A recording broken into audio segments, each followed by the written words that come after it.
and welcome Thank to you. the 5-day longevity challenge. I'm so excited to have you two here. So I just want to introduce you to each other. So Vicky, meet my mum, Jill. I'm really happy to have you here. And thank you for making it live. I appreciate you taking this time. I know life is busy. So let's get into it. Wait, before that. Do you want to just say a brief introduction about yourself to each other? I think that would be nice. Well, all I can say is I'm your mum. Is that it? No. I'm sure there's more to say. You're more than just my mom. Tell us one fun fact about you. What about a longevity story? I think maybe I've just got longevity in my blood because everybody in my family lived to ripe old age. I mean, my grandfather died at 100. My mother died at 96. My dad was a bit younger, sadly, 85, I think. Yeah, but we've got longevity in our line. You lucky girl. The more you learn, the more fun you have because you're learning new things all the time and meeting new people and just opening yourself to new experiences, really. I think that's what makes life exciting.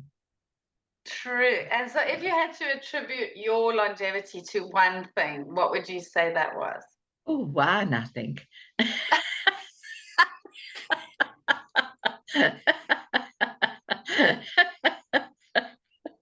One. I love it. No, I'm joking. I try and keep as fit as I can be. That's all. I love it. I love it. It's Probably. laughter. Yeah, it could be. Yeah, having fun. Just judging by you. And then Gran's incredible positivity that she always had. Remember how she always used to say, have the right thoughts? Always, She really instilled that in us. Absolutely, yeah. And poor David, he gets it from me now. Don't worry, we'll find the parking. Just round the corner, there'll be a parking for us. And there always is. I love it. I love it. And another thing I remember from Gran is she would never ever talk about how she was feeling if she wasn't feeling well. She had this thing about not talking about illness. And Daniel has exactly the same thing. He doesn't talk about being ill. He doesn't want to ever mention any kind of pain in his body or he just doesn't go there. And so he gets well very quickly if he is sick, which is very, very seldom. Yeah, I think David's very much like that too, thank goodness, especially with what he's going through at the moment. But he never dwells on it. He just says he feels fine. Yeah, but he is tired because of the radiation. Yeah. But they did say he would get tired. But by the time we've gone through all this radiation story, we're going to be fine again and we'll be off on a trip again and we're planning for it. And I think the planning and trying to find the most fun in life is really important, and not to dwell on the negative things. Exactly. Yeah. Oh, beautiful. And Vicky, would you like to introduce yourself to my mom? Because I know both of you, but you don't know each other. Yes, and it's so lovely to finally meet you because I've heard so many things and also beautiful things about you. And I'm so happy to finally see you. I'm really sorry I don't have my camera on, but I just decided to extend my stay at my parents' house for one more night. And this morning I woke up and to the 5-day challenge. I'm like, uh-oh, I can't make it on camera, but all the time. Thank you. Very important, I think. Yeah. Yeah. And we had this beautiful gathering of almost all members of the family. It's like huge, like probably 20 people with all the kids and the dog. Oh, wow. Oh, wow. That's amazing. Family gatherings, that comes up on day 3 when we talk about love and relationships, which is so amazing. Maybe you already have the stories for that one. Exactly. It's going to be wonderful. Yeah. Is there anything else about your introduction of yourself, Vicky? Well, I'm based in Europe, Southeastern Europe, Bulgaria. I have 2 kids on my own.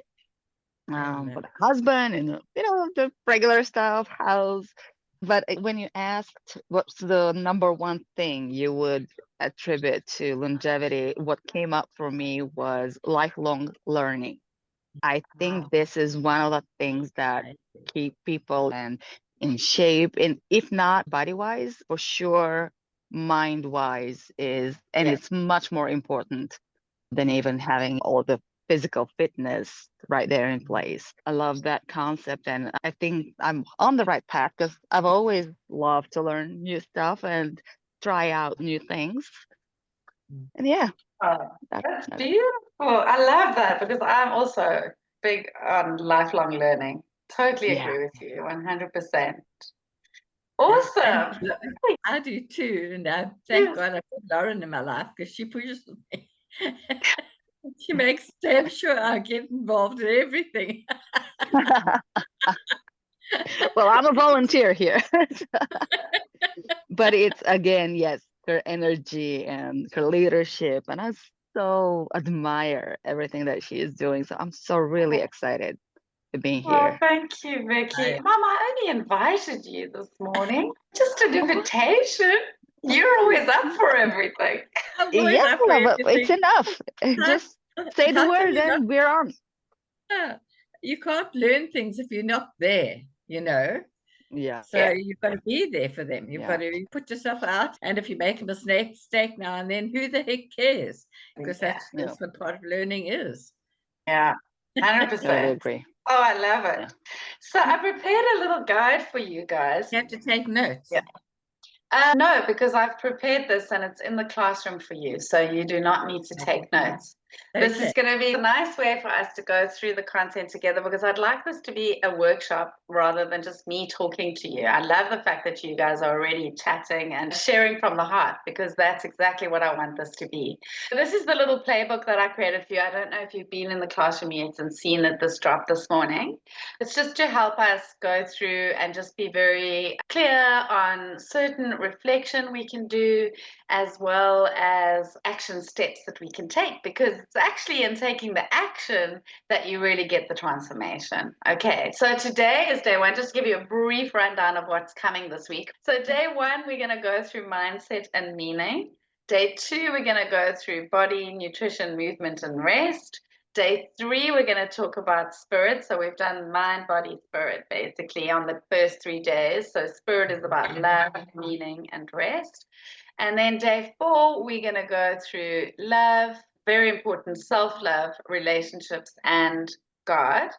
And then day five, we're going to talk about career, purpose, work, and life choices. So welcome to day one, everybody. So good to have you here. And hopefully we have some more people arriving for day two. Let's see how we go. It'll be lovely.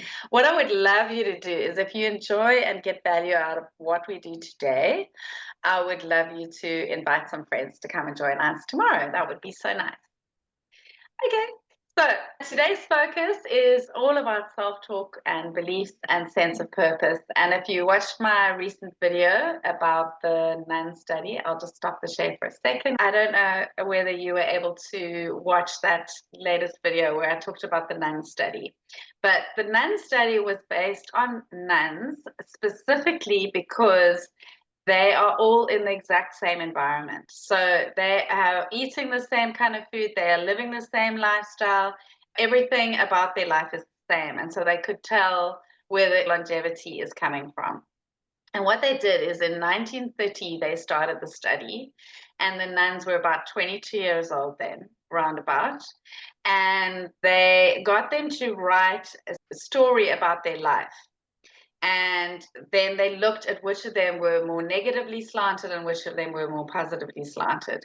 And then they kept a diary over the years, these nuns. And it was a very, very long study. I think it completed in 2003 or something like that. So they went to as long as they could, basically, for the life of these nuns. And they found that on average, the people who wrote about their life in a positive way and wrote in their diaries in a positive way lived on average 10.2 years longer. So they could tell, for example, by somebody's entry would be something like, I'm sick today, and yay, that means I get a chance to catch up on all of my writing. And another nun would say, oh, I'm sick today and I feel miserable and I'm so tired and I don't feel like doing anything. So that's how they would tell, basically, just on how they were speaking about themselves and their lives. And so it was a really incredible study showing that literally how negative or positive you are, it has a massive impact on your life. So what I want to do is go through a few reflection exercises that can help us on how positive we are. Mom, you're one of the most positive people I know, and Vicky, I think you are as well. So on this one, I think you're already acing it, but maybe these reflection questions will still be helpful to you. So these are going to be specifically about aging. Okay, so what stories do you tell yourself about aging? So this is something you can either go and journal for yourself, but I thought what would be fun is for us to just talk about it in the session. Are there any stories that you tell yourself about aging? Things that you catch yourself saying, like, for example, oh no, I'm too old to ... whatever, to do whatever it is. Mom, you're 81 and you don't seem too old to do anything. I've seen you do absolutely everything. You know, I never think about aging. I sometimes think to myself, good grief, I'm 81. What is that supposed to feel like? How's 81 supposed to feel? I have no idea. So whatever it is, it's great. It really is great. So whoever's 81 out there, they must be feeling wonderful, because I am. So that's what I think about as aging. My mother never complained about age, and she never complained about illness. And I think we were never allowed to either, because my mother's mother had gone through such a terrible time, dying at 56 with motor neuron disease. So nothing we could get could ever compare with that. So we couldn't moan about any bloody thing. We could feel as sick as a dog, but we weren't allowed to say it because it was not as bad as my granny. Do you think that not talking about your illnesses and things has helped you then? Do you think it's helped you live longer? Oh, definitely. Yeah, you don't dwell on it then, you just get on with your life.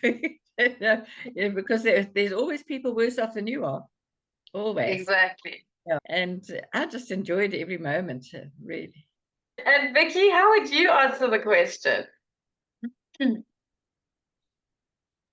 What stories do you tell yourself about aging? What I think about aging, I decided that I will live until 90. Although I don't think we have people in the family who live that long, but I decided for me, that's the age.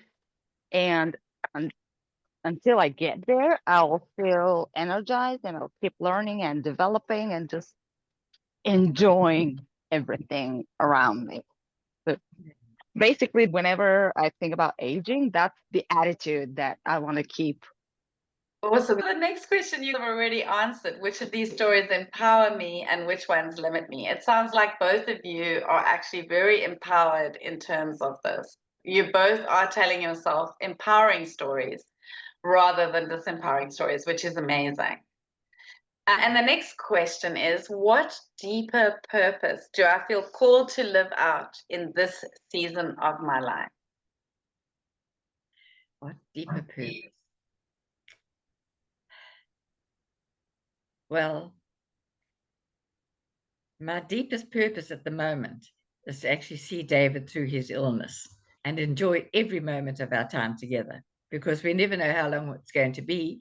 And I mean, dear Lord, my mum emigrated at 92 to New Zealand, and they gave her a 4-year work permit. I mean, what am I going to get? Oh, Steve, they might invite me to go over there for 10 years. No, I don't know. I just want to enjoy what's left of my life and also bring as much joy as I can to the people I love.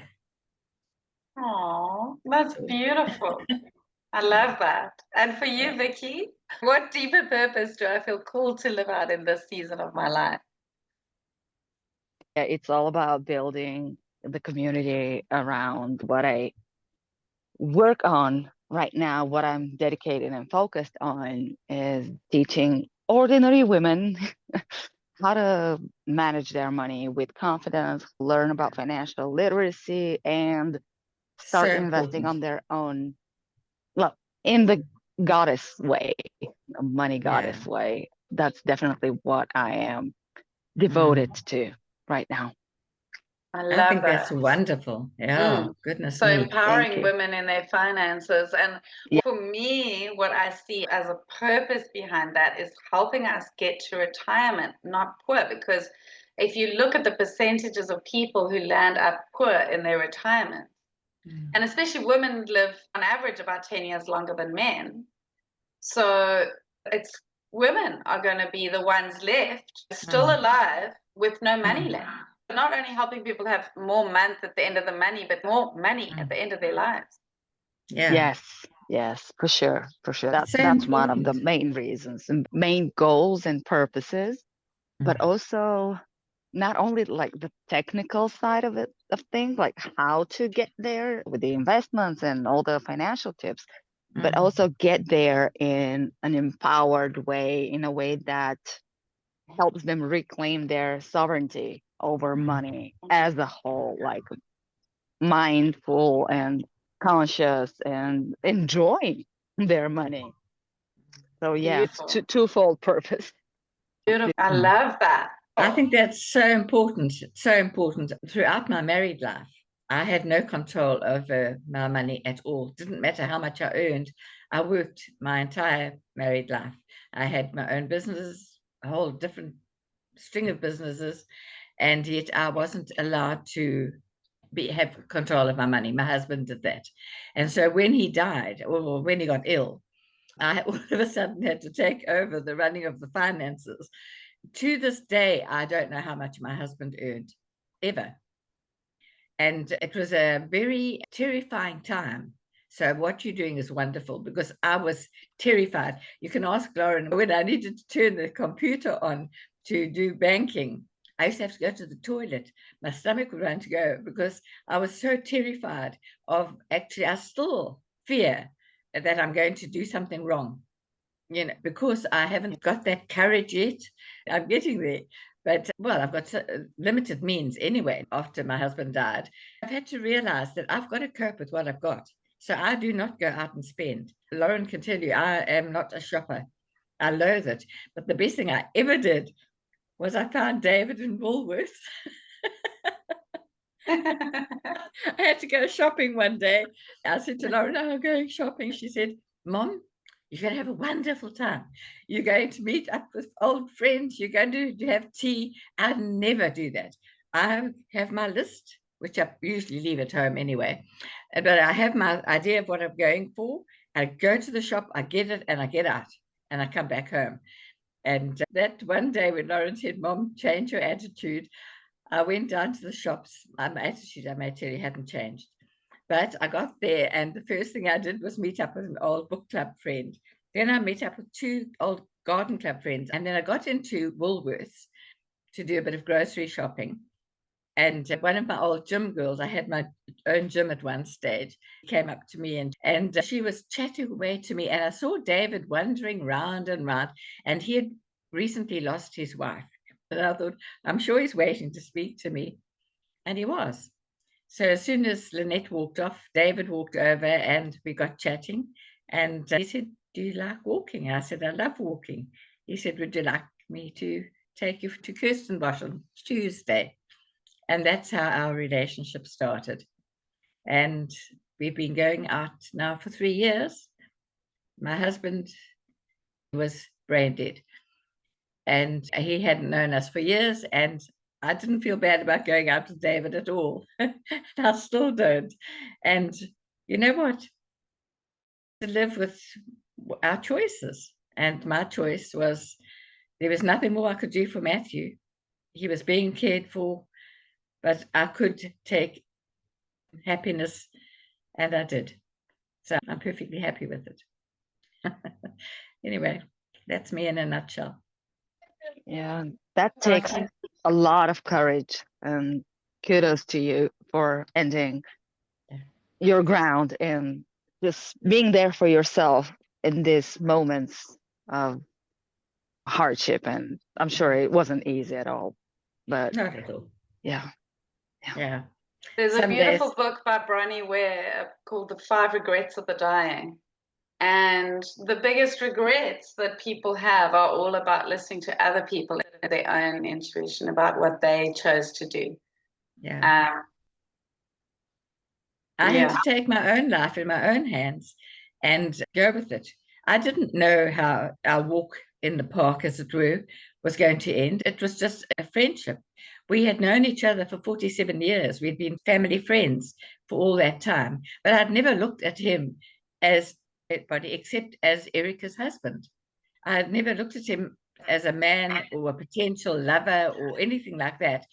And so it came as a complete surprise to me, and a lovely surprise. And I'm not sorry at all. And whatever anybody else thinks is their business, this is my business, you know, and what I do with my money is my business. And I sometimes am a bit unwise. I have loaned my sister-in-law money, which will never come back to me. But you know what? You just got to let it go. When it's gone, it's gone. But I'm hopefully going to get wiser about money. Yeah, I would say attitude is everything when it comes to money. Yeah. Yeah, not only how you spend it, but how you earn it, what you do with it, whatever it is. I mean, there are so many people that would identify themselves as spenders and that money is just slipping through their fingers, and they would feel so guilty and feel all the shame that culture puts on them for such a behavior, but it doesn't have to be that way. It's a matter of attitude and realizing the value in what you actually do with your money. So yeah, you're right. What everybody thinks and does, it's their business. And what we do and what we say, that's ours. I've seen you grow so much in assertiveness and confidence in the PQ program, honestly. Oh, definitely. Yeah. Definitely that helped a lot. I still love it. I still do my reps. If I'm in a stressful situation, I still find I'm doing these little PQ reps and I'm concentrating on just one item. And I find it helps incredibly. I think that was one of the best things I ever did was that. Shall we move on to the action steps for today? Because we could play with one of these things. So the third one on our list of action steps is to practice one mindset practice today. So it can either be PQ reps, which you both know, EFT tapping, breathwork, meditation, or gratitude journaling. I can lead you through one of those if you like, before we head into the action steps for the day. Okay, which one would you choose? Would you want to do tapping? Would you like to do PQ reps? Or would you like to do some breath work or meditation? Pick one. I'll go with breath work. Breath work. Okay. Oh, that would be interesting. Yes. Okay. I'm going to teach you a new breathwork technique I learned last week. I was doing a hypno breathing course, so I'm perfectly positioned for this right now. Well, that's good because I've never done it. There we go. Yeah, it's perfect. So sitting up straight in your chair. And we're going to start off with what's called cardiac rhythmic breathing. Okay, so with cardiac rhythmic breathing, it resonates with the same as your heartbeat, and the earth. So it's got the same resonance as your heartbeat and the earth. So here we go. You're literally going to just breathe in for 5 and breathe out for 5. And we're going to do that 30 times. Let me set a timer because I tell myself I'm doing this for 5 minutes and I land up doing it like 20 minutes or maybe 10, 15 minutes. I don't know how I'm lengthening my breath that much, but I'm going to set a timer and I'm going to try and count you down for the 5 seconds per breath. I'll try my best, but with my heart problem, I can't take very deep breaths and hold for very long.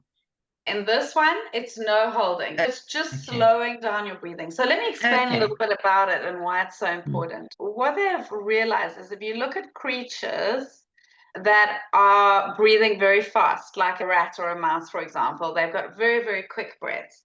They live a very short time. They live for like 2 years. But us mammals who have longer, slower, deeper breaths, we live longer. And the longer you can lengthen your breath, the longer you can live for, which is really interesting. So this is about practicing to get you that longer breath. So we're starting with 5-5 because it's easiest to do. So let's just try it out now and see if you can do 5 in, 5 out. I'll set the timer for 5 minutes and you're just going to breathe in and breathe out. Breathe in and breathe out. Does that feel too low? Feels great. Great. Breathe in. Breathe out. Breathe in. Breathe out. Breathe in. Breathe out. Breathe in.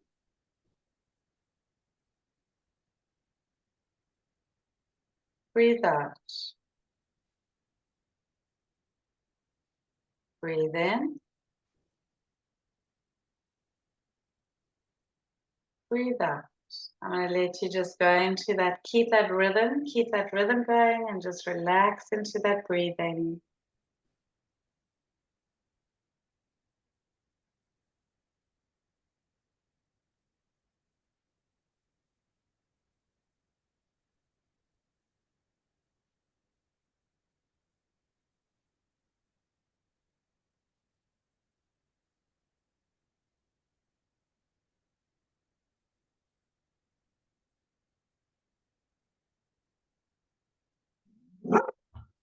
Just focusing on the breath.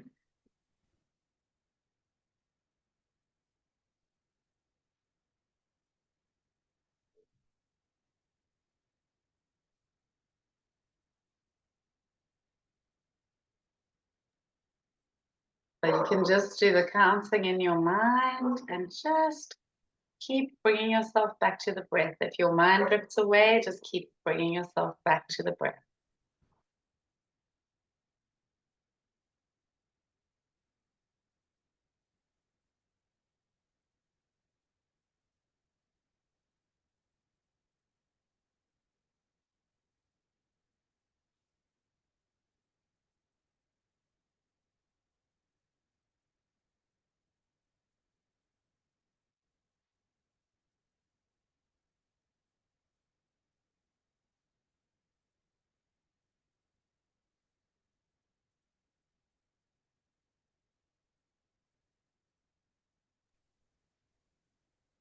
Breathe in and breathe out.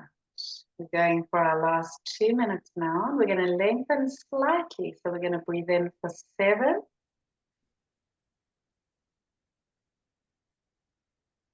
And breathe out for 8.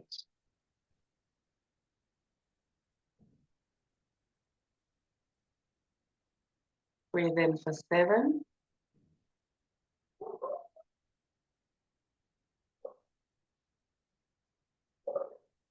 Out for 8.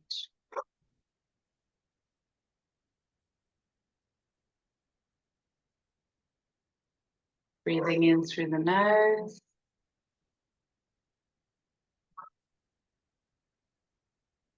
Breathing out either through the nose or the mouth.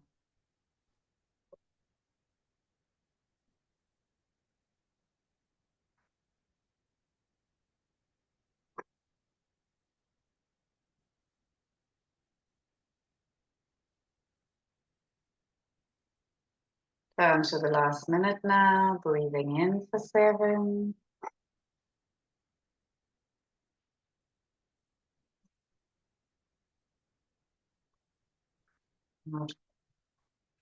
If you can, lengthen it a little bit more. Try and breathe in for 10.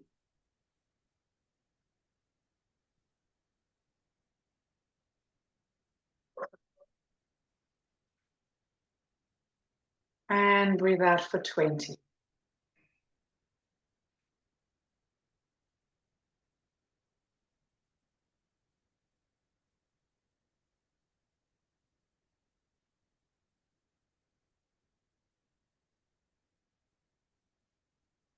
And last 2, in for 5 and out for 5, a comfortable breath.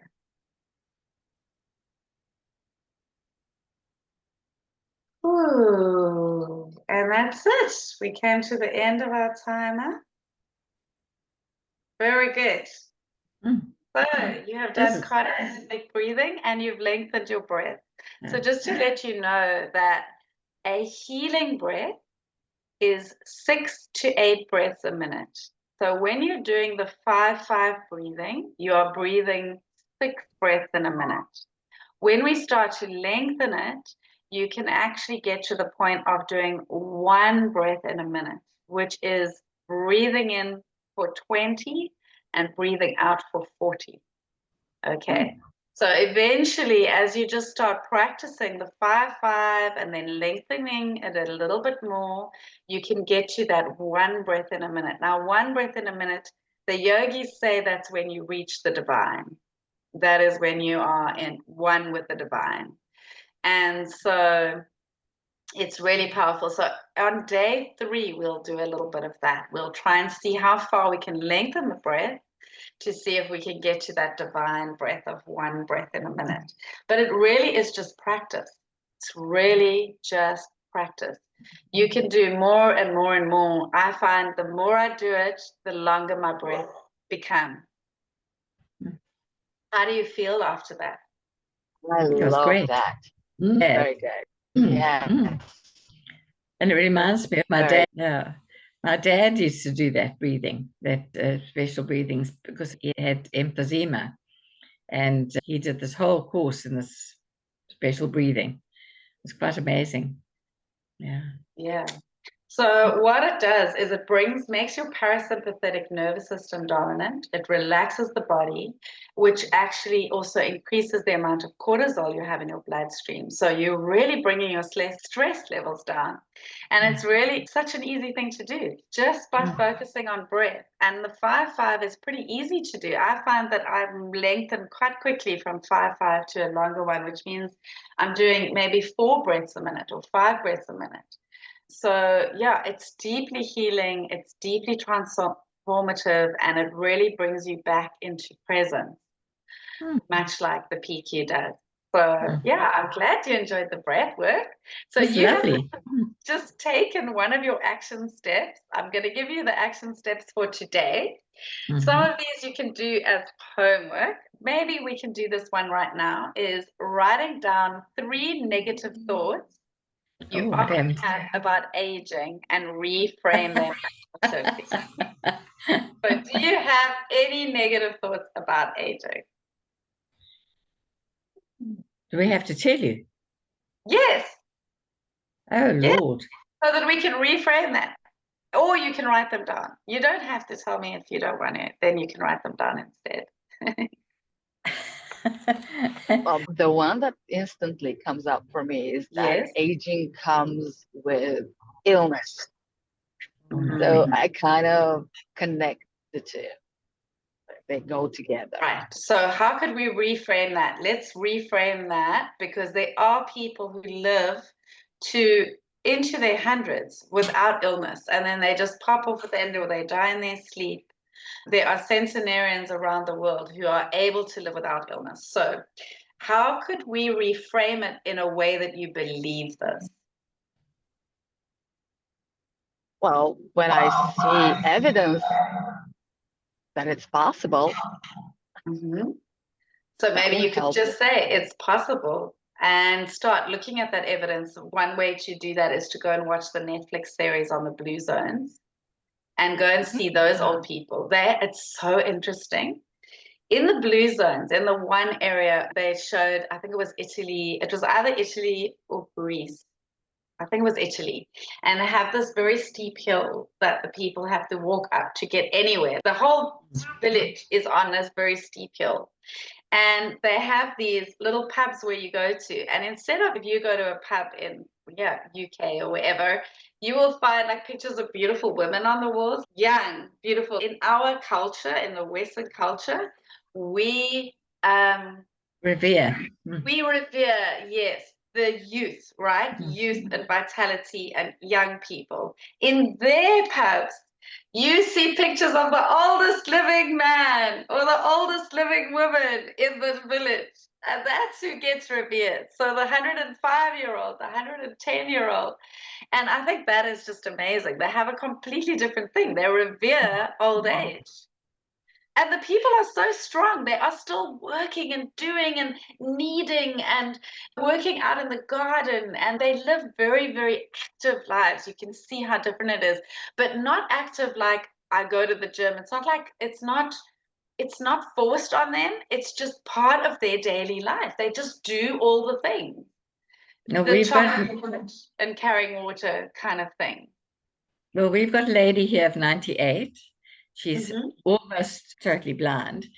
She walks down her steps every day. You know, she lives upstairs. She walks down. She works in the garden every single day. Wow. Lifting things, digging out things, repotting things, and she can barely see them. As she says, if an elephant walked past, she said, I wouldn't be able to see it.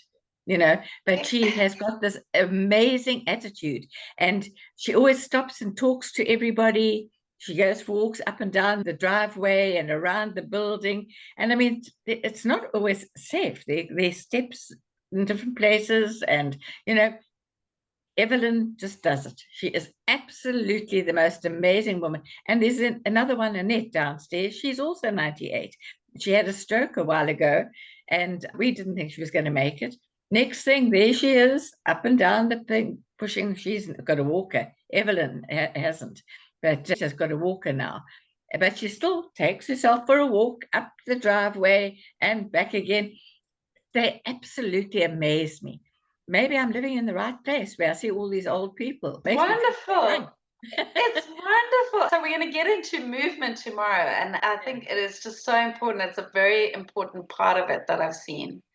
Just doing natural movement, just not saying, I can't do this. No, I can't open this jar, or I can't, just giving it a shot, just trying to do the things that you were able to do when you were younger. And the more that we can do that, if we believe that getting old means our body is going to get more decrepit, that's what we'll have. I mean, I know someone who started dancing at the age of, I think, 55 and is now one of the top dancers in Cape Town. Doing Argentine tango, doing salsa dancing, and just so much life. I know people in their 60s who have just started doing Zumba classes and walking. They do lots of walking. So the more we can do those kind of things, but we'll get into that with movement tomorrow, but it tied into what you were saying. So the body does not have to break down in the way that we think it has. If you watch the blue zones, you will actually see people in Singapore, for example, where they have, in the final episode, they talk about how they have created a blue zone.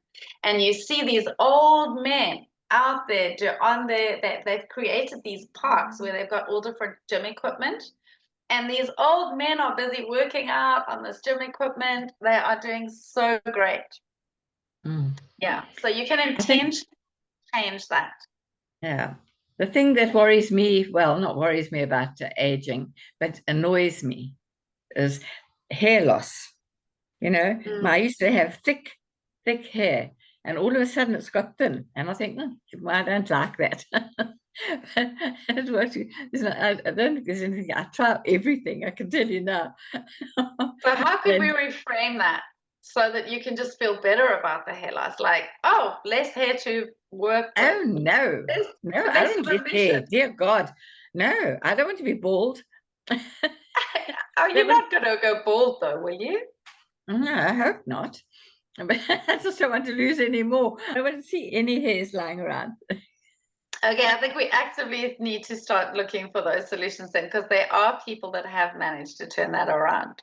I think Yeah, maybe. but I use all different oils. Okay, that's a good one too. Okay, so to reframe it, we could say, well, you tell me how you could reframe that for yourself, because it's better if you'll get more of a win if you actually reframe it. Well, I think the way I need to find the solution and imagine how many people I'd be able to help if I found the solution. There we go. Like There I we go. love finding solutions. So I love I'm that. trying everything. Yeah. Okay, great. So imagine if you could find the solution and how many people. I love that. That's great. You could make a Maybe fortune. not telling yourself you've tried everything yet, because Yeah, there must yeah. be something perhaps you There haven't is tried. something There's there. something that will do it. Yeah, There are yeah. people in the world who have thick hair Aren't they lucky?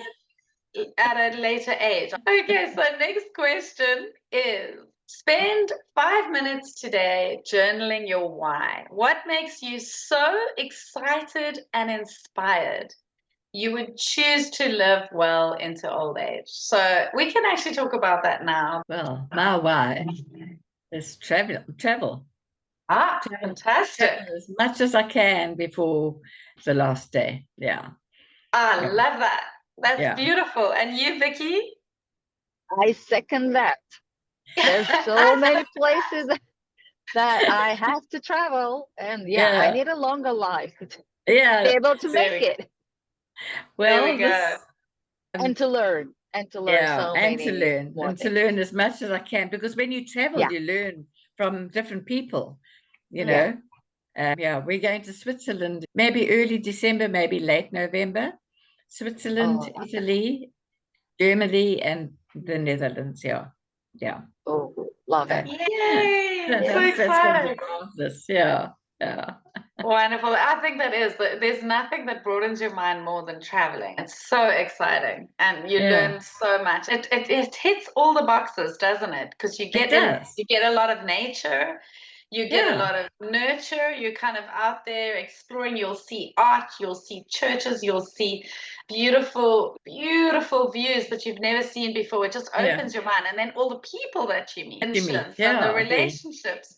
And connecting with people you haven't seen in years. Oh, there's just so many. The travel hits all the boxes. I absolutely love it. Yeah. So yeah, I think we all three are going for that. Vicky's going to help us make the money for it. Yeah. I'll help you be well, and you'll help us get excited about it because you're already doing it, Mom. And Vicky, actually, Vicky's already traveling a lot as well. You're away a lot this year, Vic. Yeah. Well, I haven't had that very much opportunity to. Well, I have traveled a bit, and some of them I've earned trips, which have been good. Yes. Yeah. And now it's speeding up a bit. You're getting more and more. Well, I have to. You've got to speed up as you get older. You see, that's the thing. You've got to slow down your steps just a little bit so you don't fall, but you've got to speed everything else up. And slow down your breath. Now you also know that if you slow down your breath. Yeah. So the average person is breathing at 10 breaths a minute instead of 6 to 8 breaths a minute. And if you have very high anxiety, you're breathing at 16 breaths a minute or more. So when you notice your breathing has become quicker and more shallow, just focus on bringing it down. If you can just catch yourself, those short breaths are not healing. They're the opposite of healing in terms of mind, body, and spirit, all of it. And remember that the first thing you do when you're born is you take a breath. And the last thing you do as you die is take your last breath. So breath is really one of the most important things we will ever get right in our lives. So that's what I'm going to leave you with today. Thank you so much for your participation in this first day. I enjoyed it thoroughly. Yeah. Wonderful. And tomorrow we're going to do movement, nutrition, and rest. We've done mind, we've touched on a bit of body today, but we're going to go deeply into body tomorrow. Great. Yeah. Ooh, absolutely looking forward to it. Yeah, so that'll be great. Do you feel you got value? Oh, yes. Yeah. Yeah. Great. Awesome. Awesome. And the playbook is in the classroom. You can go and download it when you pop into the classroom. I put a post up with a link to it, so it's easy to find. Great. Yeah. And I will see you tomorrow if you can make it. Thank Great. you. Thank you Thank so you. much, Lauren. Yeah. Bring friends. Thanks, It's been Lauren. That was amazing. lovely.